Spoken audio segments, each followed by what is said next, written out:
আলী রাদিয়াল্লাহু আনহু বলেছেন, কোন ব্যক্তির যদি পাহাড়ের সমানও ঋণ থাকে, এই দোয়া যদি আমল করে আল্লাহ পাক ওই ঋণও শোধ করে দিবেন ইনশাআল্লাহ। আর একটা দোয়া শিখায় দেই ইনশাআল্লাহ, এই দোয়া করে রিজিক তো বাড়বেই ইনশাআল্লাহ, আপনার যত ঋণ আছে ইনশাআল্লাহ আল্লাহ পাক শোধ করে দিবেন। বিশ্বাস করলেন না? এই দোয়া শিখাই দিচ্ছি, এজন্য আমাকে হাদিয়া দেওয়া দরকার, স্পেশালি আমাকে এখন হাদিয়া দেওয়া দরকার। এটা গুরুত্বপূর্ণ দোয়া শিখাই দিচ্ছি। আলী রাদিয়াল্লাহু আনহু বলেছেন, কোন ব্যক্তির যদি পাহাড়ের সমানও ঋণ থাকে, এই দোয়া যদি আমল করে আল্লাহ পাক ওই ঋণও শোধ করে দিবেন ইনশাআল্লাহ। আর ঋণ কেমন জানেন? ওই যে এখন মানুষ ঋণ নিচ্ছে 1 কোটি টাকা ব্যাংক থেকে, 2 কোটি টাকা ব্যাংক থেকে, হ্যাঁ, কত বছর, 10 বছরের জন্য, 20 বছরের জন্য বাড়ি করছে, তাই না? তার ধারণা এমন যে সে মারা গেলে তার ঋণটা কেউ না কেউ শোধ করে দিবে, তাই তো? আর আল্লাহর রাসূল কি বলছেন দেখেন, একজন মারা গেছেন, নবী সাল্লাল্লাহু আলাইহি ওয়াসাল্লামের সময় একজন মারা গেছেন। তো নবী করিম সাল্লাল্লাহু আলাইহি ওয়াসাল্লাম বলছেন, এই ব্যক্তির কি কোনো ঋণ আছে? একজন সাহাবী বলেন, হ্যাঁ ইয়া রাসূলুল্লাহ, তো ঋণ আছে। নবীজি বললেন, তোমরা ওর জানাজা পড়ো, আমাকে ডেকো না।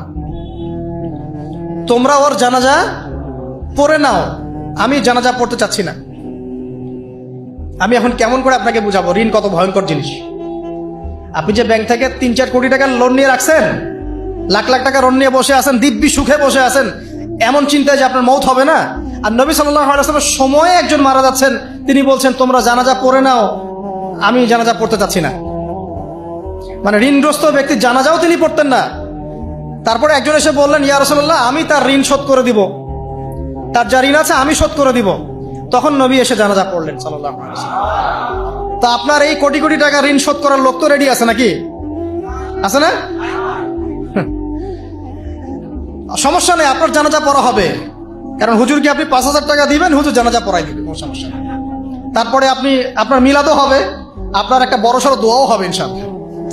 কিন্তু আল্লাহ পাক বলেছেন যে শহীদ, আল্লাহর পথে যুদ্ধ করে শহীদ হয়েছে, এই ব্যক্তির আত্মাও ঝুলে থাকে যতক্ষণ পর্যন্ত না তার ঋণটা শোধ করা হয়। এবার বলেন আমি কি বুঝাবো আপনাকে?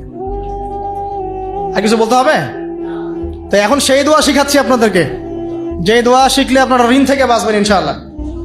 আমার সাথে বলেন, দোয়াটা হচ্ছে আল্লাহুম্মা ইকফিনি বিহালালিকা আন হারামিকা ওয়া আগনিনি বিফadলিকা আম্মান সিওয়াকা। এই দোয়াটা ছোট না?